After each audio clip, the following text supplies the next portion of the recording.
Vamos a continuar con este hermoso estudio que venimos haciendo acerca de la cruz de Cristo. Y la muerte de Cristo no significa que un hombre muriera en lugar de todos los hombres. La Biblia no enseña tal cosa. Cierto, Cristo murió por nosotros, y en el sentido de que gustó la muerte por todos. Y tú y yo como cristianos nunca habremos de experimentar la segunda muerte que Cristo gustó en la cruz. Agradezcamos por ello a Dios que nosotros no hemos tenido que experimentar la segunda muerte que Cristo gustó en la cruz, que es la que hemos estado estudiando miércoles anteriores. La muerte sin retorno, la muerte bajo maldición de Dios. Él tuvo que experimentarla para que nosotros no tuviéramos que experimentar esa segunda muerte. Pero cuando Jesucristo murió, no se trataba de un hombre muriendo en lugar de todos los hombres. Eso es pura ilegalidad, y ninguna ley divina o humana lo podría sancionar. Y de acuerdo con la enseñanza del Nuevo Testamento, fueron todos los hombres los que murieron en un hombre. La muerte de Cristo fue una muerte corporativa. Y, por ejemplo, para que se entienda, cuando un equipo gana un trofeo mundial, ¿quién se alegra? No solo el equipo ganador, sino toda la nación, pues está en él representada toda la nación. Y así cuando Cristo murió, lo hizo como nosotros. Y si uno murió por todos, todos han muerto. Me gustaría leer 2 Corintios capítulo 5, versículo 14, dice así. Porque el amor de Cristo nos constriñe pensando esto, que si uno murió por todos, luego todos murieron. De igual forma en que todos los hombres pecaron en Adán, también todos los hombres murieron en Cristo, el segundo Adán. ¿Qué declaró Cristo en relación con la cruz en San Juan, capítulo 12, versículo 31? Ahora es el juicio de este mundo. Cuando Adán pecó, su pecaminosidad pasó a todos los hombres. Leamos Romanos capítulo 5, versículo 12 y 18. Dice así: Por tanto, como el pecado entró en el mundo por un hombre, y por el pecado la muerte, así la muerte pasó a todos los hombres por cuanto todos pecaron. Y el versículo 18 dice: Así que, como por la transgresión de uno vino la condenación a todos los hombres, de la misma manera, por la justicia de uno, vino a todos los hombres la justificación de vida. Como la raza humana es la multiplicación de la vida de Adán, todos estábamos en él cuando pecó. Y de igual manera, esa misma raza humana fue incorporada en Cristo en la encarnación, de forma que cuando Él murió, nosotros morimos en Él. Esa es la verdad de la cruz, según la cual todo el mundo fue juzgado en Cristo. Por lo tanto, cuando aceptas esa verdad por la fe, la cruz de Cristo resulta ser tu cruz. Jesús dijo: si decides seguirme, has de negar el yo y tomar diariamente tu cruz. Eso se encuentra en Lucas capítulo 9, versículo 23. Y así como Jesús habló de llevar nuestra cruz, muchos suponen que la cruz del cristiano debe consistir en una cruz individual distinta de la cruz de Cristo. Y así es común oír que Dios ha dado a cada uno su propia e intransferible cruz. Y es así que identificamos la cruz del creyente con las tristezas, las angustias, todas las penurias de la vida. Y se concluye que cada uno tiene una cruz distinta a la del resto. Y algunos tienen cruces pesadas y otros livianos, así se dice. Y algunos las tienen grandes y otras pequeñas. Y las dificultades nos hacen exclamar: el Señor a mí me ha asignado una cruz muy pesada. Y hasta muchas veces pensamos que Dios es injusto, porque nos comparamos con las vidas de otras personas y vemos y decimos que Dios es injusto con nuestra vida, porque a algunos la muerte le ha llegado, hay hijos que han partido a la eternidad, hogares que han sido divididos, hay algunos que viven extrema escasez, y en fin, hay hogares donde se viven muchas violencias. Entonces, Si nos ponemos a ver así, muchas veces he sentido a personas que decían, ¿cómo puedo creer en un Dios injusto si la cruz que me ha tocado a mí llevar es mucho más pesada que la de otros? Y es porque este tema de la crucifixión y de la cruz no se la entiende realmente. La Biblia no enseña eso en ninguna parte, que el Señor da diferentes cruces a los hijos de Él, porque ahí sí estaríamos frente a un Dios injusto. Pero por eso es de vital importancia entender realmente este gran misterio de la cruz. Dios no da a cada uno cruces individuales, hermanos. Solo una cruz puede salvar, y es la cruz de Cristo. Y se trata de una cruz corporativa. Y al hacerte cristiano, la cruz de Cristo se convierte en tu cruz.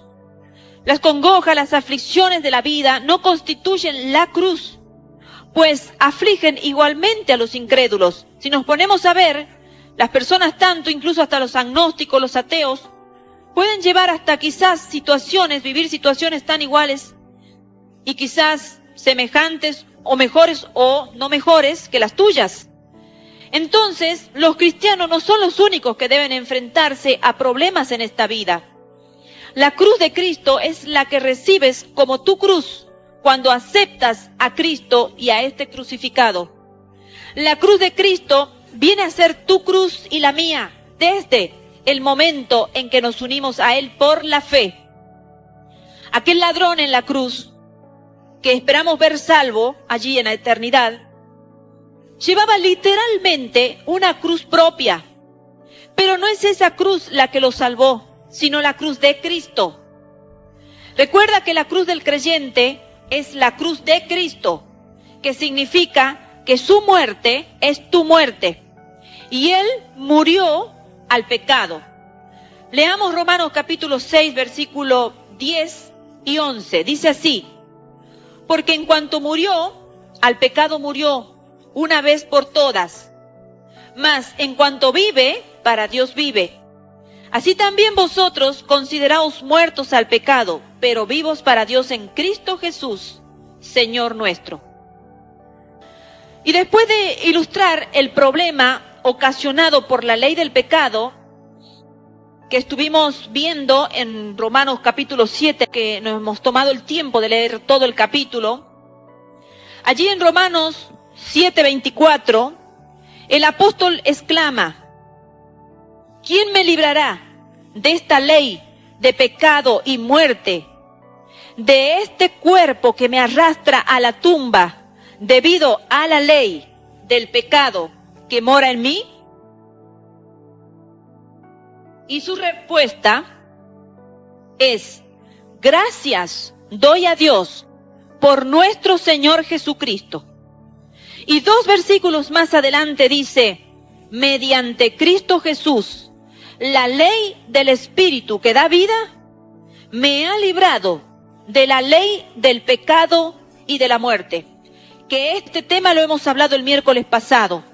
Cómo traemos desde Adán, todas las personas, esa ley de pecado y de muerte arraigada a nuestros miembros. Diferente a la ley de pecado que reside en nuestra mente y que nos hace obrar con pecados que se originan en la mente.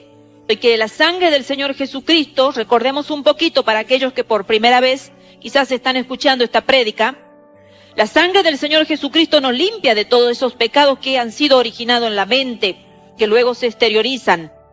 Pero hay una ley que sigue arraigada dentro nuestro, y es la ley del pecado y de la muerte que hemos heredado todos los seres humanos en Adán.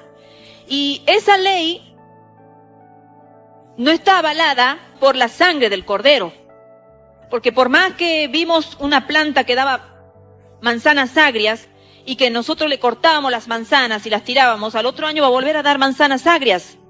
Y va a volver a dar y vamos a volver a cortar. El problema fundamental en sí no se soluciona con que nosotros vayamos y pidamos perdón, y el Señor sí nos limpia con su sangre preciosa esos pecados. Pero luego se vuelve a generar pecado porque esa ley que traemos adánica de pecado y de muerte sigue arraigada en nuestros miembros. Entonces vimos que solamente la crucifixión en Cristo es la que nos libera de esa ley de pecado y de muerte arraigada a nuestros miembros. Ahora, en Cristo tengo libertad, no solo de la condenación del pecado, sino también del poder del pecado. Y así lo afirma Pablo en Romanos capítulo 8, versículo 2, cuando dice, porque la ley del Espíritu de vida en Cristo Jesús me ha librado de la ley, del pecado y de la muerte. Y en el versículo siguiente explica cómo se cumple lo anterior. Porque lo que era imposible a la ley, por cuanto era débil por la carne, Dios, al enviar a su propio Hijo en semejanza de carne de pecado, y como sacrificio por el pecado, condenó al pecado en la carne. Y observa dos cosas en el versículo. Primero, Cristo se identificó a sí mismo con nuestro problema del pecado, haciéndose en todo como nosotros. Veamos en Hebreos capítulo 2, versículo 14 al 18, lo siguiente. Así que, por cuanto los hijos participaron de carne y sangre, Él también participó de lo mismo, para destruir por medio de la muerte al que tenía el imperio de la muerte, esto es, al diablo, y librar a todos los que por el temor de la muerte estaban durante toda la vida sujetos a servidumbre.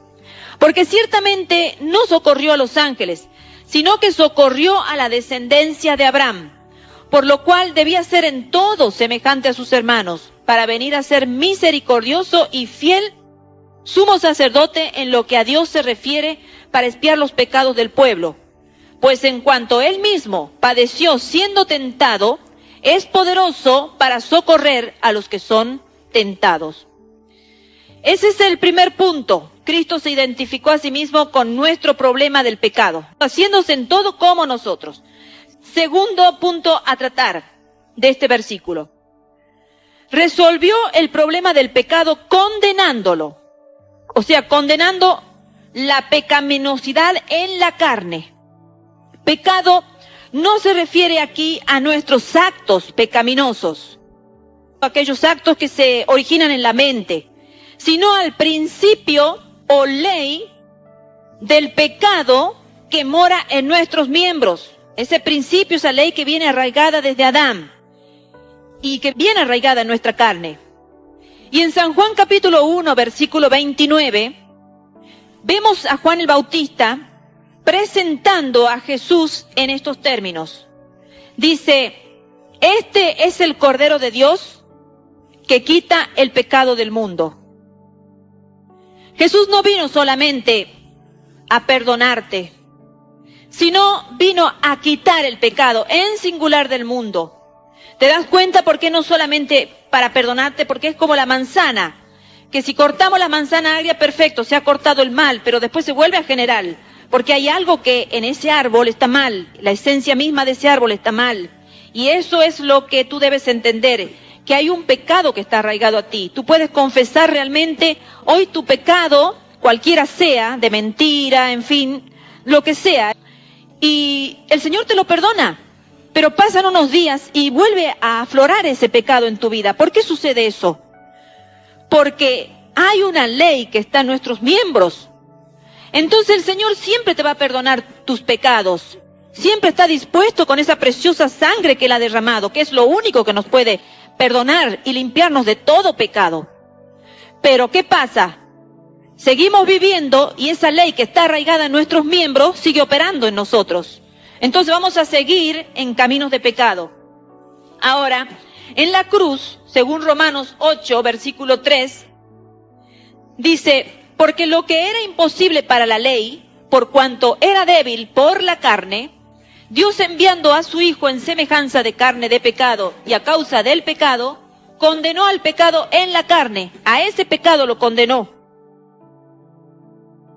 Condenó, o sea, la ley del pecado. No disculpó, ni consintió ni excusó, sino que condenó, ejecutó la ley del pecado a fin de que la justicia de la ley pudiera cumplirse en ti y en mí, que no andamos según los deseos de la carne, sino del Espíritu, como dice Romanos capítulo 8, versículo 4.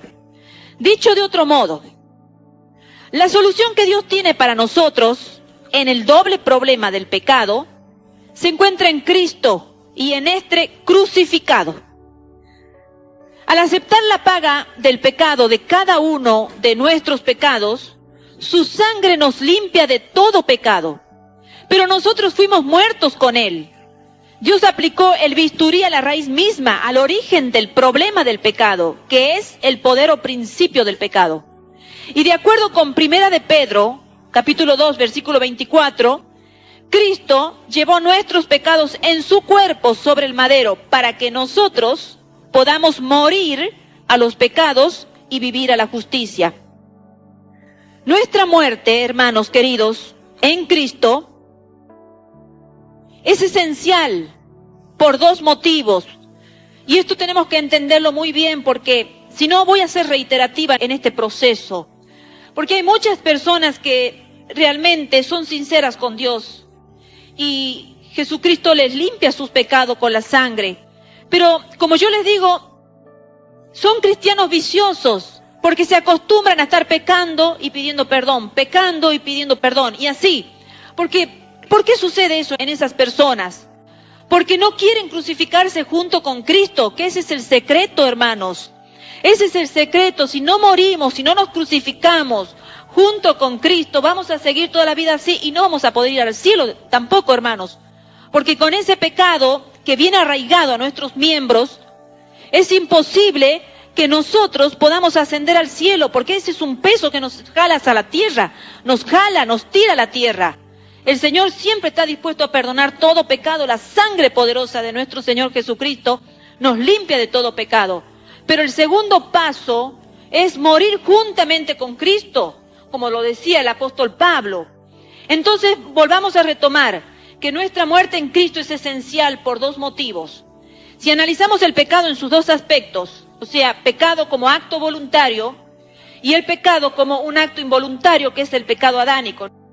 Bueno, en primer lugar, nuestra muerte en Cristo es imprescindible para que la justificación sea aceptable desde el punto de vista legal. Y ciertamente todos los hombres murieron objetivamente en Cristo. Pero si rechazas esa muerte como la tuya propia, si rehusas identificarte con la cruz de Cristo, estás rechazando tu muerte en Cristo, esa muerte corporativa en Cristo, lo que impide que su sangre pueda perdonarte legítimamente. Si tú no mueres corporativamente con Cristo, la sangre del Cordero legítimamente no te va a perdonar.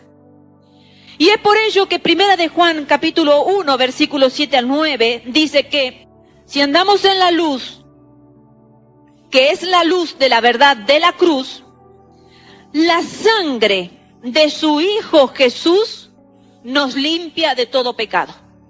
¿Cuál es la primera consigna para que la sangre de Jesucristo nos limpie de todo pecado? Andar en la luz, andar en la verdad de la cruz de Cristo, en esa crucifixión, en ese proceso de muerte. Y en segundo lugar, nuestra muerte en Cristo se dirige a la raíz misma de nuestro problema del pecado.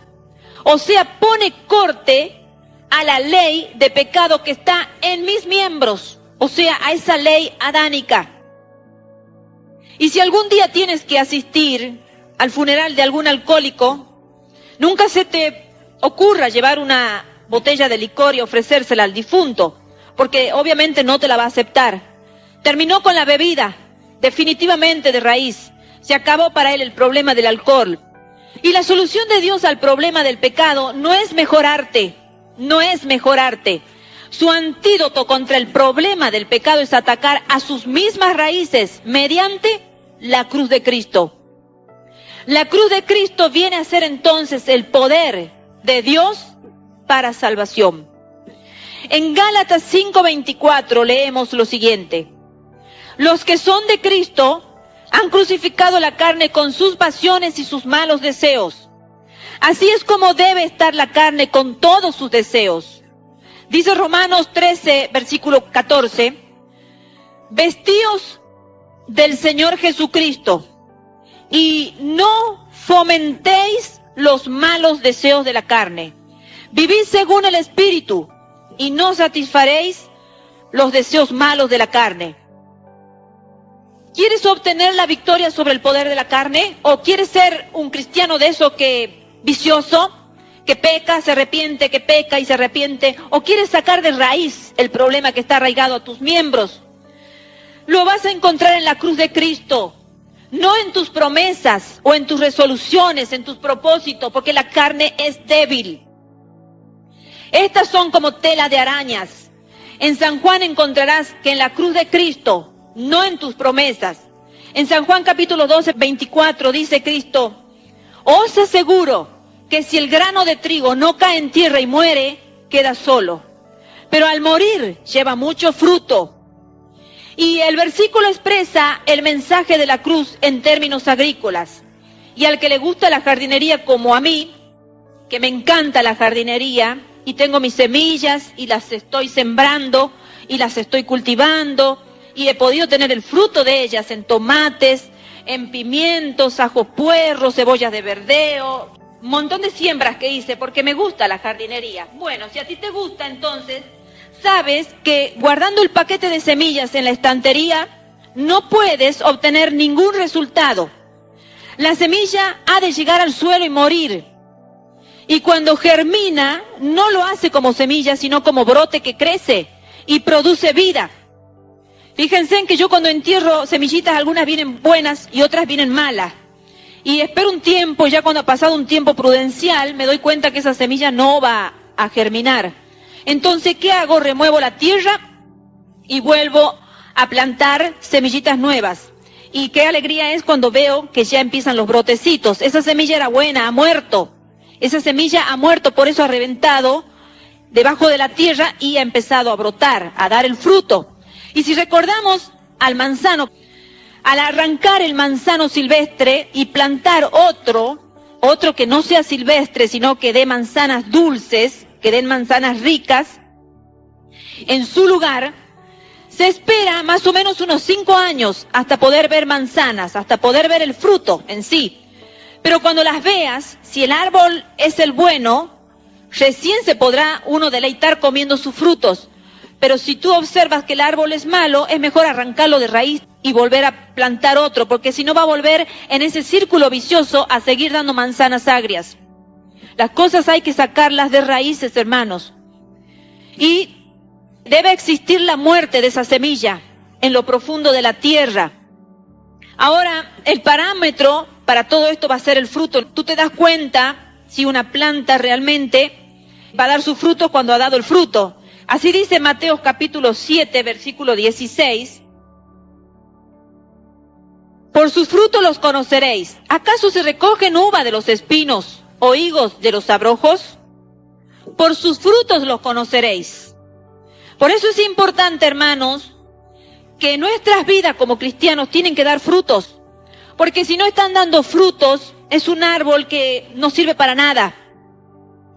Cuando tú y yo morimos en Cristo y aceptamos su vida de justicia en lugar de la nuestra de pecado, llevamos buen fruto cuando aceptamos morir con Cristo. Y como dice la parábola, unos granos dan 100, otros 60 y otros 30. No es la cantidad en sí lo importante. Tal es el mensaje de la cruz para hoy. Es el poder de Dios para salvación del pecado. Y citamos San Juan capítulo 12, versículo 25, que dice: el que ama su vida, o sea, se entiende que es la vida de pecado, la perderá. Y el que aborrece su vida en este mundo, o sea, que se entiende que es la vida de la carne, para vida eterna la guardará. O sea, que si te aferras a tu vida en Adán, un día la perderás para siempre, sin obtener nada a cambio. Por eso es tan importante, hermano, que no ames tu vida en la carne, que es esa vida adánica que lleva la ley del pecado. Tú tienes que aborrecer eso dentro tuyo, tienes que crucificar eso dentro tuyo. Si no hay muerte en tu vida, si no has muerto corporativamente con Cristo, tampoco vas a poder heredar el reino de Dios. Porque va a seguir imperando esa ley pecaminosa y al cielo no podemos ir con una ley de pecado. La gran verdad que el mundo necesita conocer es que Cristo derramó su sangre por sus pecados. Y eso es lo que el incrédulo está en necesidad de saber. la gran necesidad del cristiano que ha sido ya perdonado, justificado y obtuvo la paz, que aparece ante Dios como si nunca hubiera pecado, no es especialmente que Cristo derramó su sangre por él, puesto que eso lo sabe ya. Lo que necesita saber es que Él murió en Cristo a fin de poder llevar fruto. El método divino para que llevemos frutos no es el hacernos mejores, sino el entregar nuestra vida para obtener a cambio la vida de su Hijo. Una vida que complace a Dios, como el apóstol Pablo que decía, ya no vivo yo, mas Cristo vive en mí. Y eso es lo que tenemos que entender, que tiene que llegar el punto en nuestras vidas que tenemos que morir juntamente con Jesucristo para que nosotros ya no se vea en nuestras vidas, nuestra persona, esa ley de pecado. Porque cuando no morimos en Cristo corporativamente, lo que se está viendo es la ley de pecado. Pero cuando nosotros corporativamente morimos con Cristo, ¿a quién se está viendo? Ya no se está viendo nuestra persona, sino se está viendo a Cristo. Espero que aceptes la cruz de Cristo ahora, querido amigo que has estado escuchando esta prédica. La cruz de Cristo habla así: estoy crucificado juntamente con Cristo. Sin embargo vivo, pero no soy yo quien vive, sino que Cristo vive en mí, como dice Gálatas capítulo 2, versículo 20. Cristo siempre estuvo dispuesto a ir allí donde el Padre lo envió, a obedecer a su palabra, dispuesto a ir hasta la misma cruz para salvarnos. Que su amor pueda motivarnos, que te pueda motivar a ti, a mí, de forma que siempre estemos dispuestos a morir a nosotros mismos, a fin de que sea Él quien viva y el mundo no nos vea a nosotros, sino a Cristo en nosotros, la esperanza de gloria. En 1 Corintios capítulo 1 versículo 18 dice así: porque la palabra de la cruz es locura a los que se pierden, pero a los que se salvan, esto es a nosotros, es poder de Dios. ¿Te das cuenta cómo si alguien que te ve tu vida en crucifixión te va a decir a ti que eres una loca? Ahí van los evangélicos locos, porque no entienden el poder de la cruz. Pero para nosotros el poder de la cruz es poder de Dios, hermanos. Por eso es que vivimos de victoria en victoria, aunque pasamos situaciones adversas, aunque pasamos situaciones de conflictos, aunque pasamos muchas situaciones extremas y límites, pero la cruz para nosotros es poder. Aunque muchos nos vean una vida de crucifixión, que estamos muriendo muchas cosas que el mundo no muere, pero esa es nuestra victoria. Morir en Cristo es nuestra victoria. La sangre del Señor Jesucristo nos limpia de todo pecado y el poder de la cruz es la que nos da resurrección, que lo vamos a ver el próximo miércoles, Dios mediante. San Marcos 15, me gustaría leerles, desde el versículo 33 al 41 dice: cuando vino la hora sexta, hubo tinieblas sobre toda la tierra, hasta la hora novena. Y a la hora novena Jesús clamó a gran voz diciendo: Eloi, Eloi, lama sabactani, que traducido es: Dios mío, ¿por qué me has desamparado? Y algunos de los que estaban allí decían al oírlo: mirad, llama a Elías. Y corrió uno y empapando una esponja en vinagre y poniéndola en una caña le dio a beber, diciendo: dejad, veamos si viene Elías a bajarle. Mas Jesús, dando una gran voz, expiró. Entonces el velo del templo se rasgó en dos, de arriba a abajo. Y el centurión que estaba frente a él, viendo que después de clamar había expirado así, dijo: verdaderamente este hombre era hijo de Dios. También había algunas mujeres mirando de lejos, entre las cuales estaban María Magdalena, María la madre de Jacobo el menor y de José y Salomé. En nuestro mundo llamado cristianos, amigos, por todas partes vemos cruces. La cruz se ha transformado en el objeto de adorno y la llevan colgada en collares o como aretes o broches, en fin. Hasta los mismos satánicos llevan colgada la cruz. Cierta vez un maestro de teología de la Universidad de Wisconsin construyó una horca y la puso frente a la capilla de dicha universidad. Y cuando las personas miraban la horca y se escandalizaban, el maestro apuntaba la cruz sobre la capilla y les explicaba que era solo cuestión de épocas y que los dos símbolos significaban la misma cosa, la muerte. Ahora, sería inaceptable para una persona presentarse con un arete, un aro, como tú quieras llamarle, en forma de silla eléctrica u horca, ¿verdad? Sin embargo, la cruz es perfectamente aceptable, aunque su significado original sea morboso. Ya hemos estudiado esto también, que el madero tiene su origen en los fenicios. De los fenicios pasaron a los egipcios y de los egipcios a los romanos. Y así se cristianizó, llamándole, por así decir.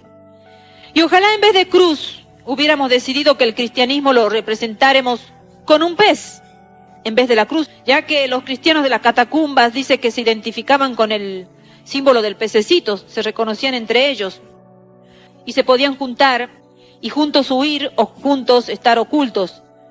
Pero la cruz es una tradición muy antigua.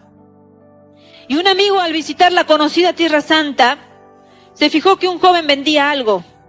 Y al acercarse escuchó al muchacho pregonar lo siguiente: vendo cruces baratas. Un conocimiento, aunque elemental, de los evangelios nos aseguran que la cruz de Cristo fue todo excepto barata. La cruz le costó la vida a nuestro Salvador. La cruz evitó que todos nosotros fuéramos condenados.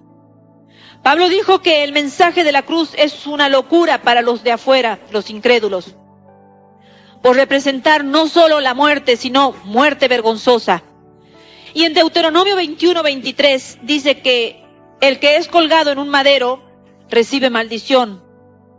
Jesucristo recibió la maldición en nuestro lugar, y esa maldición la merecíamos nosotros. Esa muerte sin retorno, ese punto sin retorno, esa muerte sin perdón la merecíamos nosotros. Y aquí es donde vemos el gran amor de Dios, entregando su Hijo, su único Hijo, por nuestra salvación. Muchos ponen el amor de Dios como objeto para cubrir sus propios pecados, pero no es así, hermanos. Este es el gran amor de Dios, que ha entregado a su único Hijo para que muriera bajo la maldición de Dios Padre. Ese es el gran amor que tenemos que aferrarnos nosotros y no usar del amor de Dios para justificar nuestros pecados. Para poder seguir pecando y decir, total, el amor de Dios cubre multitud de pecados. Y ese es un texto que yo ya en otra oportunidad lo he explicado bastante bien y muy mal entendido por la gente y muy mal aplicado conforme a las concupiscencias de las personas. El gran amor de Dios fue haber entregado a su Hijo unigénito, a su primogénito, para que muriera en esa, más allá de vergonzosa cruz, una muerte con maldición. La segunda parte del verso dice que la cruz es poder de Dios a los que nos hemos rendido a Jesucristo. Y esa es una de las paradojas de nuestra fe. Algo como la cruz me representa muerte, vergüenza y maldición, para el cristiano fiel el madero representa el poder de Dios. Así es, hermanos. Ahora, el poder de la cruz, ¿qué tiene que ver en nuestras vidas? Y tiene mucho que ver en cuanto a la santificación. ¿Andas en el proceso de santificación? La santificación o perfección es el proceso por el cual todos pasamos en preparación. ¿Para qué? Para la vida eterna, para el rapto, que muy pronto se acerca, ese momento glorioso que los cristianos nos estamos preparando en santidad, porque la Biblia dice que sin santidad nadie ha de ver a Dios. La santificación, sin embargo, querido amigo, querida amiga que estás escuchando, incluye pruebas y sufrimientos. ¿Cómo se manifiesta la cruz en la vida de cada persona entonces?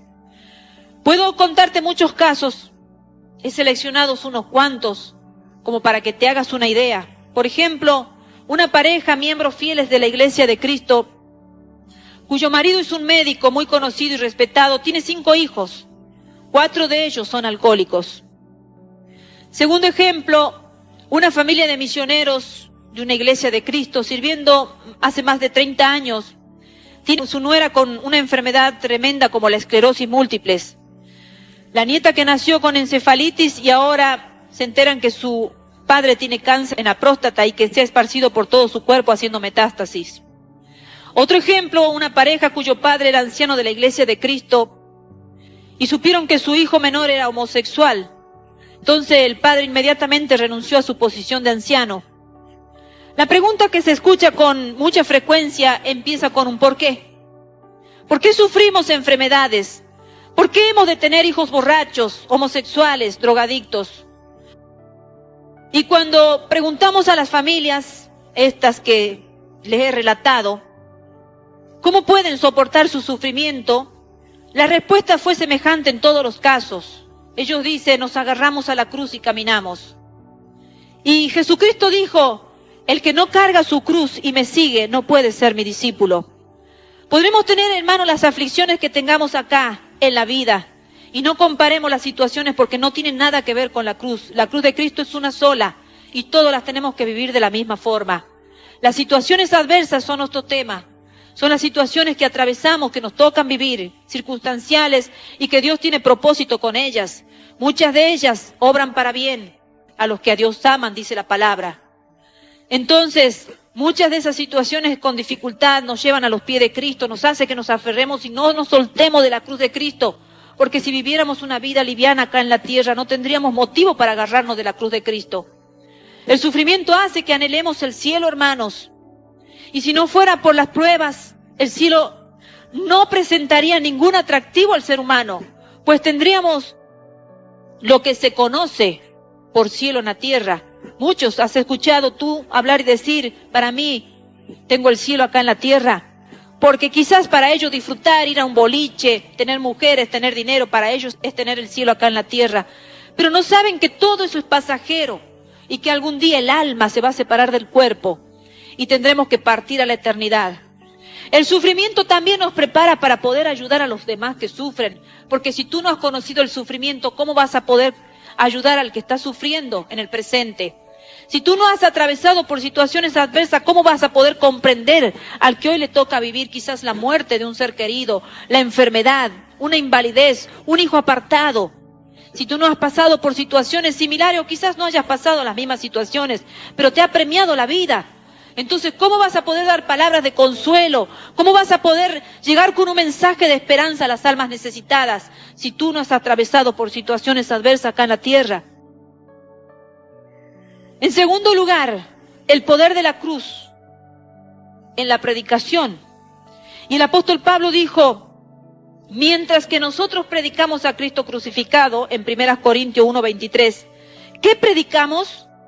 O mejor, ¿a quién predicamos? ¿Cuál es el mensaje que escuchamos en nuestras iglesias? Una vez que somos la iglesia primitiva restaurada, hermanos, debemos también ser igual a los primeros cristianos en el mensaje que predicamos. Aquellos cristianos predicaban a Cristo, a ese Cristo crucificado. Ese era su evangelio.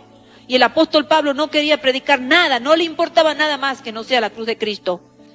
En algunas congregaciones solo se escuchan mensajes negativos, hirientes. En otras, ataques a los miembros. Y aún otras, quizás repeticiones de los 5 pasos para la salvación. Y no estoy en contra de ellos. He repartido folletos y he predicado en función de los 5 pasos del arrepentimiento.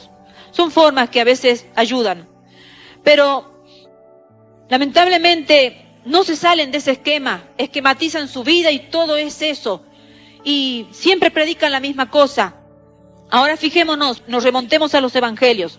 ¿Cuál es el mensaje de los evangelios? Tanto Mateo como Marcos como Lucas y Juan proclamaban a Jesucristo. El mensaje de los evangelios inconfundible, hermanos. El vivir del Maestro, sus enseñanzas, sus milagros, su muerte, su sepultura y su resurrección. Todo es relatado con mucho detenimiento en aquellos libros poderosos. Son libros de vida y de vida eterna. ¿Por qué vamos siempre a la iglesia y escuchamos siempre un mensaje reiterativo y que a veces hasta llega a cansar y confundir a la gente? Se piensa que el evangelio se encierra en 4 paredes cuando el evangelio es amplio. El evangelio no tiene límites. El evangelio de la cruz de Cristo, del poder de la sangre y del poder de la cruz del Calvario es un mensaje de poder. ¿Cuál es el mensaje de Hechos? ¿Qué predicaban los primeros predicadores de la iglesia del Señor? Jesucristo les pidió que fueran sus testigos en Jerusalén, como en toda Judea y en Samaria, y hasta los confines, hasta los fines de toda la tierra. El pasaje en Hechos 2, versículo 36 dice: a este Jesús, a quienes ustedes crucificaron, Dios lo ha hecho Señor y Mesías. ¿Cuál es el mensaje de Romanos capítulo 8, versículo 1? Ya no hay ninguna condenación para los que están unidos a Cristo Jesús. Los que están unidos a Cristo Jesús. Los que están unidos a la cruz de Cristo, los que han muerto en la cruz de Cristo. ¿Cuál es el mensaje de 1 y 2 de Corintios capítulo 9, versículo 16? ¡Ay de mí si no predico el Evangelio! ¿Te has preguntado cuánto tiempo has pasado sin predicar el Evangelio de Jesucristo? El apóstol decía: ¡ay! Y los hay en la Biblia, son dignos de ser tenidos en cuenta. ¿Cuál es el mensaje de Gálatas capítulo 1, versículo 9? Si alguien les anda predicando un evangelio distinto del que recibieron, que caiga bajo maldición. ¿Conoces la Biblia? ¿Conoces los evangelios? Tienes que conocerlo para que no caigas bajo maldición, porque hoy andan por la calle muchos predicando distintos evangelios. Por eso es importante conocer el verdadero evangelio de nuestro Dios, que es el evangelio de salvación, porque te van a meter un mensaje que no tiene el poder de Cristo y te lo vas a creer si no conoces la Biblia, y tu vida va a ir en camino de muerte. ¿Cuál es el mensaje de Efesios capítulo 2, versículo 13? Pero ahora en Cristo Jesús, a ustedes que antes estaban lejos, Dios los ha acercado mediante la sangre de Cristo. ¿Cuál es el mensaje de Filipenses capítulo 1, versículo 18? ¿Qué importa? Y al fin y al cabo, ya sea como sea, con motivos falsos o con sinceridad, se predica a Cristo. ¿Y cuál es el mensaje de Colosenses capítulo 1, versículo 18? Él, Cristo, es la imagen del Dios invisible. ¿Y cuál es el mensaje de Tesalonicenses capítulo 1, versículo 14? ¿Acaso no creemos que Jesús murió y resucitó?, pregunta Pablo perplejo. Y así sucesivamente podemos transitar por todo el Nuevo Testamento. De la misma manera que los primeros predicadores predicaban a Jesucristo, también nuestros mensajes deben ser centrados en el Señor, en el poder de la sangre y en el poder de la cruz. El poder de la cruz en la salvación. También Cristo fue ofrecido en sacrificio una sola vez para quitar los pecados de muchos, y aparecerá por segunda vez, ya no para cargar con pecado alguno, sino para traer salvaciones a quien los esperan. Las últimas palabras de Jesucristo mientras estaba colgado en la cruz fueron: Señor, Señor, ¿por qué me has desamparado? Esta es una cita del Salmo 22, versículo 1. Y hay comentaristas que dicen que en aquel momento en que Dios le había abandonado, Jesucristo estaba pasando por el infierno por nosotros, para que nosotros no tuviéramos que pasar por el infierno. A nosotros los pecadores nos tocaba estar en la cruz por nuestras transgresiones, sin embargo, Él tomó sobre sí nuestros pecados. Querido amigo, ojalá la cruz de Cristo te haya transformado. Ojalá que la cruz de Cristo te haya sacado de raíz toda esa ley de maldición que traemos arraigado todos los seres humanos, desde que hemos nacido, porque hemos heredado esa ley que está en nuestros miembros, que la trajo Adán, nuestro primer padre. Ojalá que no tengas en poco la sangre de Jesucristo que nos limpia de todo pecado, y no tomes en poco la cruz de Cristo, porque es poder para los que creen en Él. Para aquellos incrédulos, dice la Biblia, es locura, pero para nosotros es salvación y es poder. Que tú puedas aferrarte a la cruz de Cristo para que te toque atravesar los problemas que te toquen atravesar acá en esta tierra. Puedas, como esos siervos de Dios que tenían situaciones adversas y muy adversas, y ellos pudieron seguir adelante agarrados de la cruz de Cristo. Aférrate a ellas, porque solamente en ella hay salvación. Solamente en ella todo peso, todo pecado va a ser quitado de tu vida. Y cuando Cristo venga a buscar a su iglesia, esa iglesia gloriosa, tú vas a poder ascender a los cielos, porque no vas a tener la ley de pecado que esté en tus miembros. No tengas en poco la sangre del Cordero. Pídele al Cordero que te limpie de todos tus pecados. A Jesucristo que derramó su sangre, que murió y derramó toda su sangre hasta la última gota, para que todos tus pecados fueran perdonados. Pero no te acostumbres a vivir una vida reiterativa, una vida sin tener en cuenta que Jesucristo murió para que tú mueras corporativamente con Él.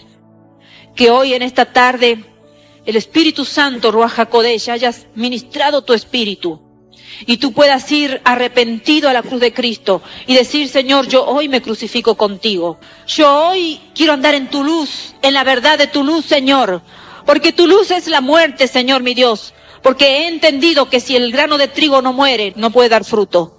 Que tú puedas morir juntamente con Cristo, para que juntamente con Cristo también puedas ser resucitado. El próximo miércoles vamos a hablar de la resurrección, porque muerte sin resurrección no tiene poder. Pero nuestro Cristo está en el cielo porque ha resucitado, su tumba está vacía, porque tenemos un Dios vivo. En ese Dios hemos creído los cristianos, en un Dios que ha dejado vacía su tumba. Dios te bendiga en esta hermosa tarde, vamos a encomendarnos en las manos de nuestro Dios.